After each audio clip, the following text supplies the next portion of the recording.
All right, welcome everyone, and thank you for joining our webinar today. We are Socket Mobile, and we provide mobile data capture solutions for business applications. Today, our speaker, Matthew, will be walking through how to develop a React Native app with integrated data capture functionality. The webinar is being fully recorded today, and we will be uploading it to our website and also sending you a link if you wish to go back and review any of the information presented. If you have any questions throughout the session, please go ahead and type them into the question portion of the panel on your screen, and members of our software development team will be answering them in the background. Also, there will be a very short survey that will pop up at the end of the session, so please go ahead and take a few moments to fill this out as we value any input that you may have about your webinar experience today. And with that, I will go ahead and hand it on over to Matt to get started. Awesome, thanks, Macy. Again, welcome guys. My name is Matt. And I'll be walking you through basically how to register a React Native application and how to build it and run it on a physical device. So let's get started. So React Native combines the best parts of native development with React, a best-in-class JavaScript library for building user interfaces. It offers multi-platform support, including iOS, Android, and the web. It's a framework that leverages JavaScript, a scripting and programming language that is usable in virtually every point of development. And the UI implements components for state management and rendering. If you've used Flutter before, you can think of components as being the same thing or synonymous with Flutter's widgets. So the React Native CaptureSDK is another extension of Socket Mobile's CaptureSDK, this time for React Native development. Currently supports Android and iOS platforms. For web support, we have the Capture.js web SDK as well as React support. To use this in your React Native app, you just download the npm package and import it into your files to be used in and along with your components. The demo will basically be a walkthrough for a React Native app. It was built from the boilerplate that comes along with Create React Native App. And I'll show you how to import the package and initialize or open Capture instance. And there will be an introduction to different Capture events and Capture event types, such as device arrival, device removal, decoded data. And then I'll introduce you to Capture properties. And also show you how to use get property and the set property methods. So with that, let's jump right in. So first things first. My mistake. I seem to. There it is. Okay. Sorry about that. So this is essentially the page you're going to want to come to first in order to register your application with Socket Mobile. You're going to want to go to your developer portal, application details, and then app key registration. I've already filled this out for the application I'll be using, so I won't actually submit any of this, but I can still walk you through the various items that need to be filled out. So first, what you're going to want to do is select the language or the Capture client that you're going to be using. For us, it's React Native. And then you're going to want to select the platform that you will be developing for. For this demonstration, we'll be using Android. So we have that selected. Then you're going to want to write an application name as well as an Android package name, usually the domain plus your package name. For application market, you'd select an industry that you think is most compatible with what your application is used for, what service it provides. I just chose other for now. You can choose whether or not to display your app on the Socket Mobile site. And then just a description for your app, talking a little bit about what it does. This one will demonstrate CaptureSDK for React Native. For your bundle ID status, you can select production or other. For the sake of this demo, we'll select production just because we don't have any other phases at the moment. Your MFI protocol strings, if it's anything other than com.socketmobile.chs, you would put that in here. Application version just started off with 0.0.1, and then you would fill out your personal information, your first, last name, and your email.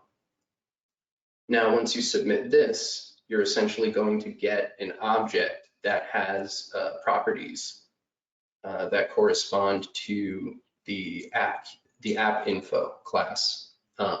And you'll need to be able to pass that object to the open client in order to have access to it. So yeah, so now that we've finished that, let's jump right into development. Cool, so like I said, this app was made using a Create React Native app. And basically, in order to start the application, you would use npx React Native run Android. Not sure if you could see this, but essentially, this is going to start your application, build the files necessary for Android, and then it's going to launch it on your connected device. So let's see, maybe I can make this a little bigger actually. Okay.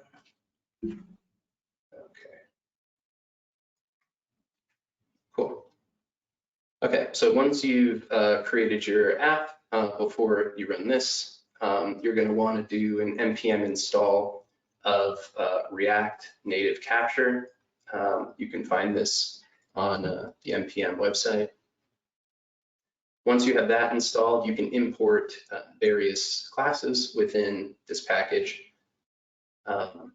Most notably is the Capture React Native. This is going to be not only the root capture where you initially connect to the SDK, but this is also going to be used to instantiate device capture instances when you actually connect the device to your application.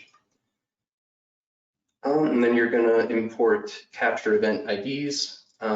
Basically, these are going to be the IDs that differentiate different capture events from one another. As I mentioned in the PowerPoint, there was the event types of device arrival, device removal, and decoded data. And I'll get more in depth with those in a moment. You'll also want to import capture property. Basically, this is what we're going to use in order to interact with the get and set property methods, as well as capture property types and IDs. And I'll get more into that once we dive more into those methods. Now, the first thing you'll notice is we have class for MyLogger. This isn't necessary. If you don't pass one, it's not going to break anything, but it can be helpful for stack tracing within your application. Yeah, so that's essentially what we're doing here. Next, we are instantiating a React Native Capture instance. This is going to be our root capture. This is essentially going to be what we use to connect to the service and be able to interact with it. So I won't get too much into these just yet, just because this is pertaining to decoded data. But once we get to that part, this will make a bit more sense. All right, so now that we are actually in our app component, what we have here is our on capture event. This is going to be the event listener that utilizes use callback that we will pass to our capture open client method. So basically, in addition to the app info that we pass in order to validate to validate and say that we can access, the capture service, we'll also pass this as a callback. And this is essentially where all of our capture events are going to be centered. So as you can see, we have a large switch statement that essentially determines which type of capture event we need to be prepared for and how we need to handle it. So this first one is device arrival. This is essentially what is triggered when you connect a physical device to your application. So basically what we do is we instantiate a new Capture React Native instance, but this time it's going to be tied to the device itself rather than the root capture that opens the CaptureSDK service. And we're also going to store that in a React hook. More on that later. Once we've instantiated this, we're going to use the open device method. And for that, we pass the root capture instance as well as the GUID pertaining to the device. Now, this method essentially is going to allow us to open the device and actually use it after it's been connected. This is also critical so that we can interact with the device's properties, like what we'll get to later with get and set property. In order to do that, we have to open the device first. So here you have, here after the open device request is made, if it's successful, we essentially set the status to say the result of opening the name of your device. If the result is successful, then it should just be 0. However, if there is an error, we handle it here, and we basically log it and we set the status. To the error, and it'll let you know what went wrong when trying to open the device.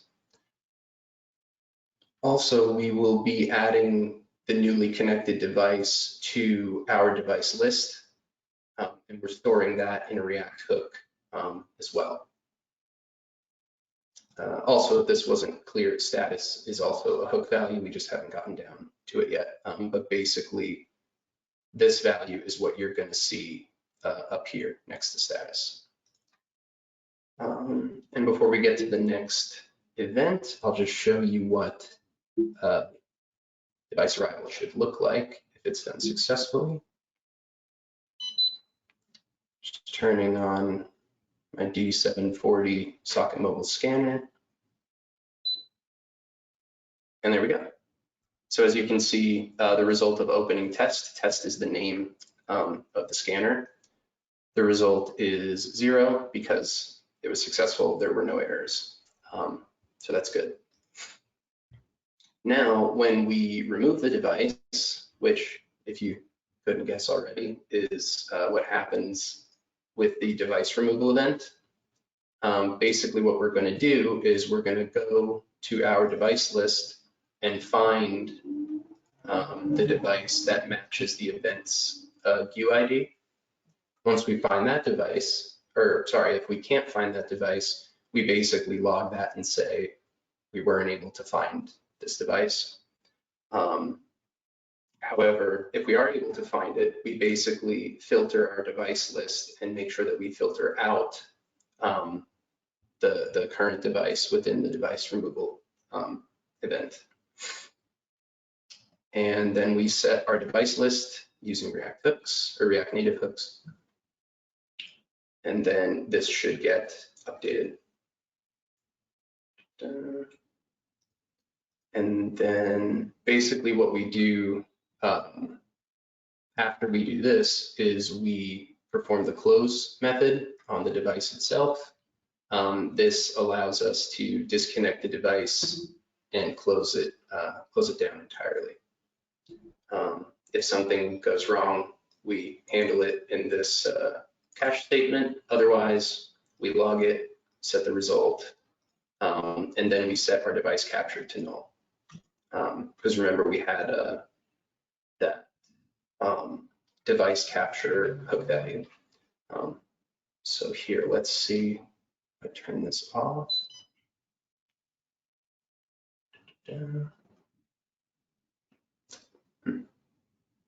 Interesting, it should have disconnected. So realistically, what should have happened is where it says status result of opening test, it should have said closed, or it should have given an error. I'm not sure why that's not happening. Let me see if I can just restart this maybe.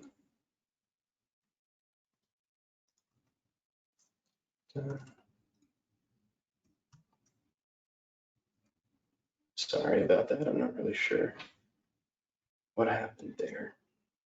All right, so here we have capture open success. Okay.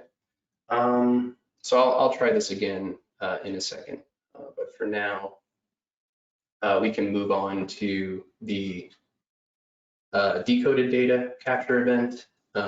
This is essentially the event that gets triggered when you scan something. So if you're scanning a QR code or UPC, something like that, what's going to happen is that should trigger the decoded data event, and you should get data pertaining to that code that you just scanned. So with that, let's try to, and before I get any further, so basically we look for the device in the device list. We basically set the decoded data in our decoded data list so that we can have basically a list of scanned items. And then at the bottom, there's a clear button. So if we want to clear all the scanned items, we can do that. All right, so let's try connecting this again.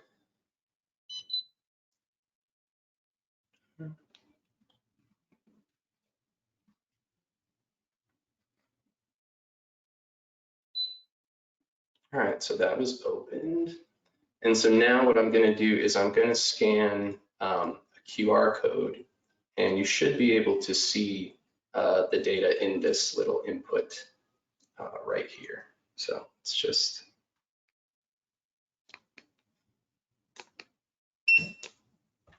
okay, so there's one of the QR codes that scanned. Let's see if we can scan another one. There's another one. So these are instances of decoded data. So basically what we're doing is we take the information or the value from the capture event, and we're adding it to our list of decoded data instances, basically. And then as you saw in the beginning, we have that object for decoded data. Basically, we have data which is converting the data from the capture event value, which is basically the scanned data. It's converting it to a string because it actually comes in as an array. And then we also assign it the name, which also comes in with the scanned data, as well as the length of the data in the scan. So you can actually see that here where it says the name, QR code, 26 is the length, and then the data from the code is right here as the URL. And then once we've accounted for that, we just set the decoded data list, and that gets updated in the UI. Alrighty, so now that we've gotten that sorted out, and these are all of our hook values. So essentially we have our decoded data list, as well as our status and our device list. We also have oh, sorry, this is our decoded data. This is our decoded data list. And then we have our device capture, which is when our device is actually connected. And then here we have a value for new name, because this is what I'm going to use when demonstrating how to update a property, a capture property. And the capture property we're going to be using is friendly name. It's essentially another identifier property for devices. It's basically just a readable name as opposed to using, you know, a handle or a GUI ID. It's basically the string value that you provide to identify your scanner. Okay.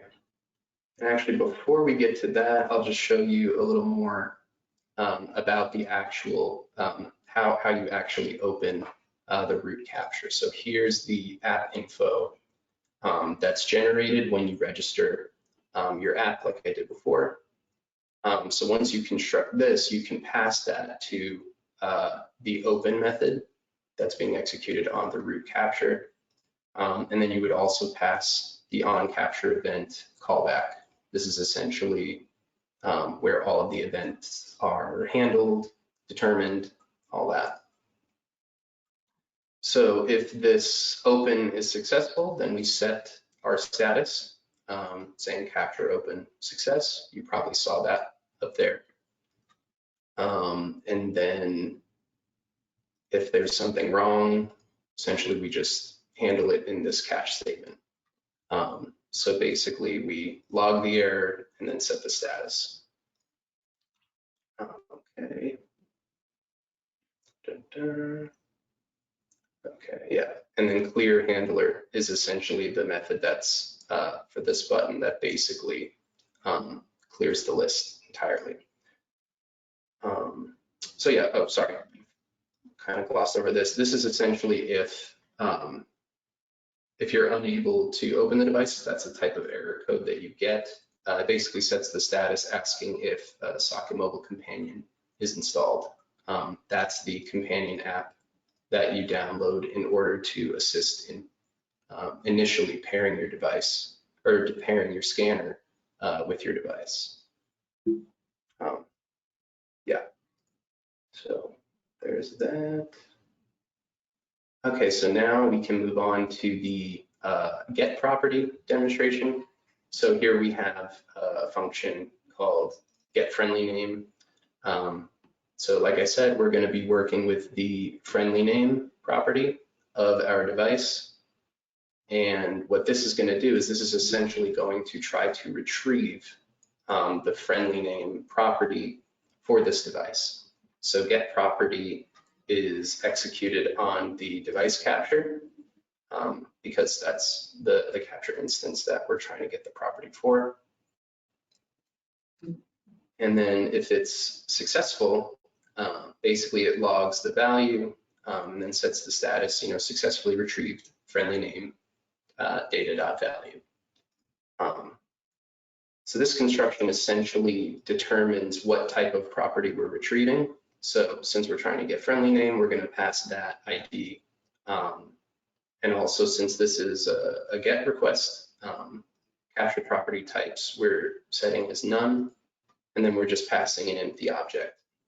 I'll show you later in set friendly name, if you're trying to change a value, basically this is where you determine the type of, the data type that it is, the property type, and then you pass the value here. But since this is a get, basically we use property type none, and then just an empty object. Yeah, so if this is successful, we'll be able to get the name from our device. So actually, let's try that now. Here we go, successfully retrieved friendly name test, because that's the name that I assigned to this device. So I think that's simple enough. But depending on, you can do this for any of the different properties that come with the capture property IDs class. So you have soft scan status, monitor mode, configuration, version, stuff like that. So for whatever property you want to retrieve, just look for the accompanying ID and just use it there. Now for set friendly name, we're doing essentially the same thing as the get. We're instantiating a capture property instance, but this time, what we're doing is we're also declaring the property type. So since get friendly name is a string, we're just passing the ID for string. And then for the value, instead of an empty object, we're going to pass new name. This was the state value where essentially we store whatever we type into this input right here. And then it's a similar try catch statement, except instead of using the get property on our device capture, we use set property. If it's successful, we log the data, and then we also set our status. If there's an error, we log the error, and then we set our status accordingly with the error code and the message. And then we just set our hook value for new name back to an empty string. So let's actually try to set this now.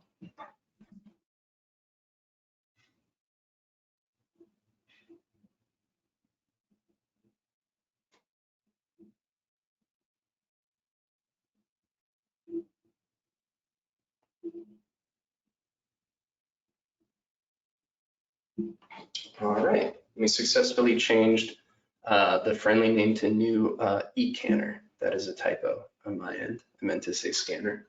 But yeah, so it looks like that was successful. So now all we need to do is we can disconnect the device. And then, okay, so that was a successful closing. That's what I was hoping would have happened earlier. And now if we reconnect the device, it should show the new eCanner name instead of new scanner. And there we go. So that's essentially how you would get a property. In this case, we used friendly name.